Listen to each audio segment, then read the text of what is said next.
ഈയിടെയായിട്ട് സ്കൂള് കഴിഞ്ഞ് വന്നിട്ടുള്ള എന്റെ റുട്ടീനൊക്കെ ഞാൻ ഒന്ന് മാറ്റി പിടിച്ചിട്ടുണ്ട്. കുറച്ച് മുമ്പേ വരെ സ്കൂള് കഴിഞ്ഞ് വന്നാല് 8 മണി വരെ, അതായത് ഒരു 7 മണി, 6:45, 7 മണിക്കാണ് വീട്ടിലെത്തുക. അത് കഴിഞ്ഞ് വന്ന് 8 മണി വരെ ഞാൻ എന്തൊക്കെ പണിയുണ്ടെങ്കിലും ചെയ്യാതെ റെസ്റ്റ് എടുക്കുമായിരുന്നു. പിന്നെ പിന്നെ ആ 8 മണി എന്നുള്ളത് 9 മണി, 9:30, 10 മണിയൊക്കെ വരെ ഞാൻ റെസ്റ്റ് എടുക്കാൻ തുടങ്ങിയപ്പം എനിക്ക് തന്നെ തോന്നി ഇതിങ്ങനെ പോയാൽ ശരിയാവില്ലാന്ന്.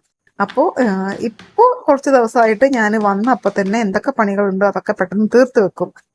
ഇന്നാണെങ്കിൽ നമുക്ക് കുറച്ച് കേക്ക് ബേക്ക് ചെയ്യാനുണ്ട്. നാളെ കൊടുക്കാനുള്ള കേക്കാണ്. അപ്പൊ അതിനുള്ള സ്പഞ്ച് ഞാൻ ഓവനിലേക്ക് വെച്ചതിന് ശേഷം കുറച്ച് ബ്രൗണീസും കൂടി ചെയ്യാനുണ്ട്.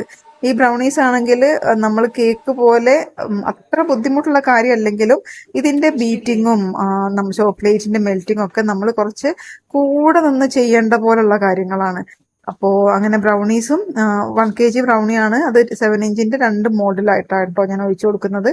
അപ്പോ എന്റെ ഓവനാണെങ്കിൽ 60 ലിറ്ററിന്റെ ഓവനാണ്.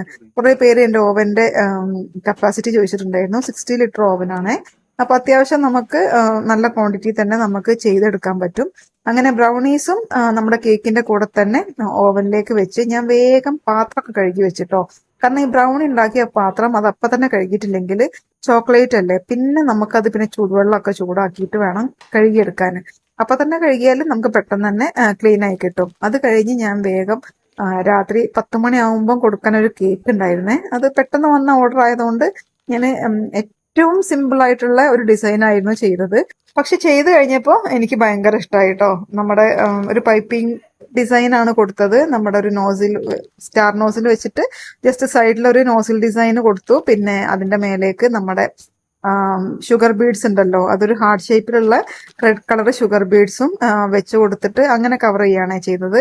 ഈ കേക്ക് ചെയ്ത് കഴിഞ്ഞ് ഞാൻ സ്റ്റാറ്റസ് ഇട്ട അപ്പൊ തന്നെ എൻ്റെ ഒരു നൈബർ സെയിം മോഡൽ കേക്ക് വേണമെന്ന് പറഞ്ഞിട്ട് അപ്പൊ തന്നെ ഒരു ഓർഡറും തന്നിട്ടോ. അപ്പൊ ചില സമയത്ത് അങ്ങനെയാണ്, നമ്മൾ പെട്ടെന്ന് എടിപിടിയെന്ന് ചെയ്യുന്ന കേക്ക് നല്ലതായിട്ട് വരും.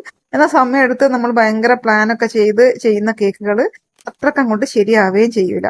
എന്തായാലും ഈ കേക്ക് എനിക്ക് ഇഷ്ടമായിട്ടുണ്ട്. അതിന്റെ കളറാണെങ്കിലും ചെറുതായിട്ടൊരു ഒരു ഡ്രോപ്പ് പീച്ചും ഒരു ഡ്രോപ്പ് യെല്ലോ കളറും കൂടി മിക്സ് ചെയ്തിട്ടാട്ടോ ഈ ഒരു കളർ കോമ്പിനേഷൻ കിട്ടിയത്. അപ്പൊ കേക്കിന്റെ ഫൈനൽ ലുക്ക് ഇതായിരുന്നു.